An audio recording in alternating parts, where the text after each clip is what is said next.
Greetings fellow adventurers, I'm Amy and today we will talk about Giyu from Demon Slayer.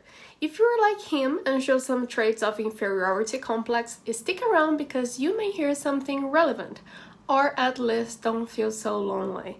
This video will be a bit different, so let's jump straight to the character analysis since most people are turning to Demon Slayer at the moment. And don't forget to check out the timestamps on my description if the time is tight.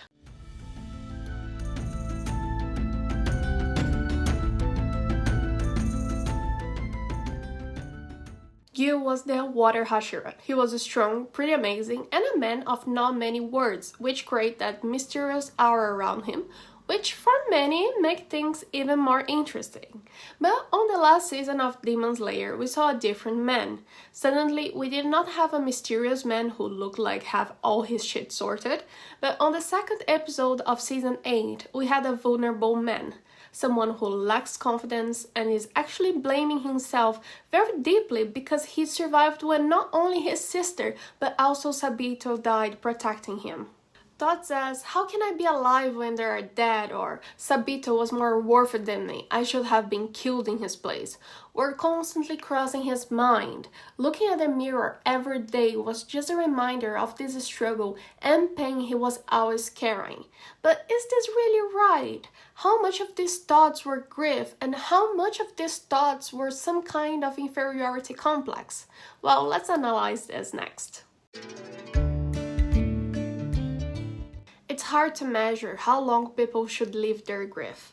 Time may heal the wound of a few people, but others may just have days that hurt more or less, if you know what I mean.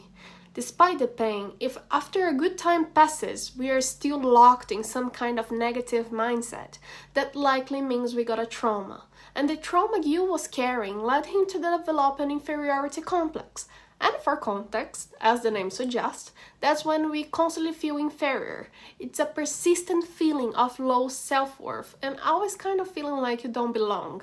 And if you are wondering, the difference between this and the imposter syndrome is that while the imposter syndrome is often only directed to an individual's competence, the inferiority complex affects many areas of someone's life. To make it practical, what was the last time you thought someone was more beautiful than you? What was the last time you thought, I shouldn't have said that, I was so stupid, when there was actually nothing wrong with what you said? And what was the last time you felt you did not deserve the job you have because you felt like someone else had a better experience?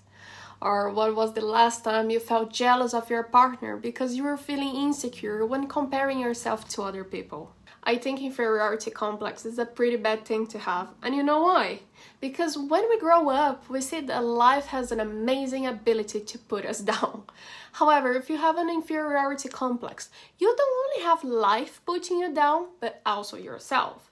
So it's very likely that even if life is good, you'll be there putting yourself down no matter what, like you, right? Pretty bad. But don't feel hopeless. Let's check out what helped you and real life tips that can help you too. Overcoming the inferiority complex was something that came a bit easy to Giyu, right? Was it what, 3 minutes and a memory transformed him? Suddenly he felt he needed to leave and be proud to don't let everyone's sacrifice go to waste. Fair enough, pretty story, but in real life this would not work for everyone. I'll say a few tips now, and I'm sure it will sound easier to say than to do, but well, practice leads to perfection, right? So here we go. First, build your self-confidence. There are 2 ways you can do this. My favorite one is to say one thing good about you every time that automatic thought brings something bad about you. The other way is to address what bothers you, or you learn how to accept yourself, or you change, right? So, silly example, but if you don't like your body, or you accept it, or you go to the gym and start doing some exercise at home. Simple but effective. Now, second, careful with your company. Think about this.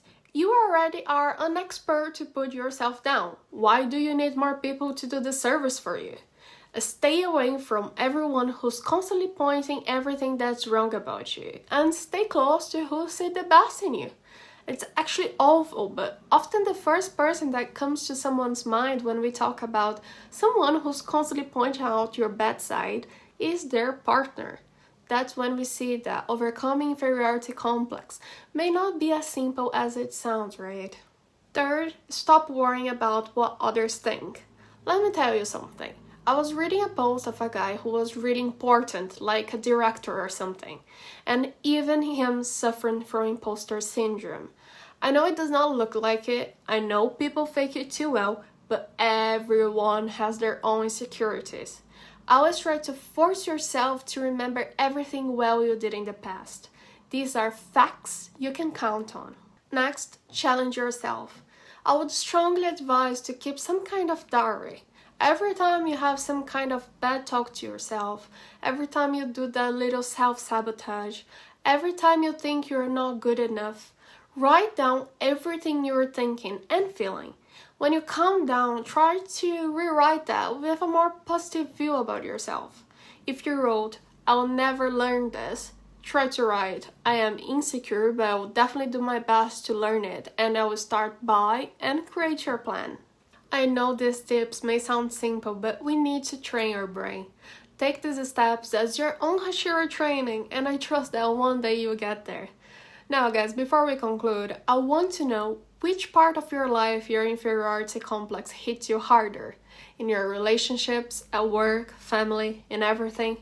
Trust me when I say inferiority complex is a hard thing, but you've been strong dealing with it, and you're not alone.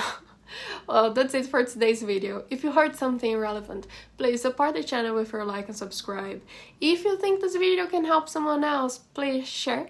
If you feel like it, check out the form on my description. And that's it. I'll see you next time.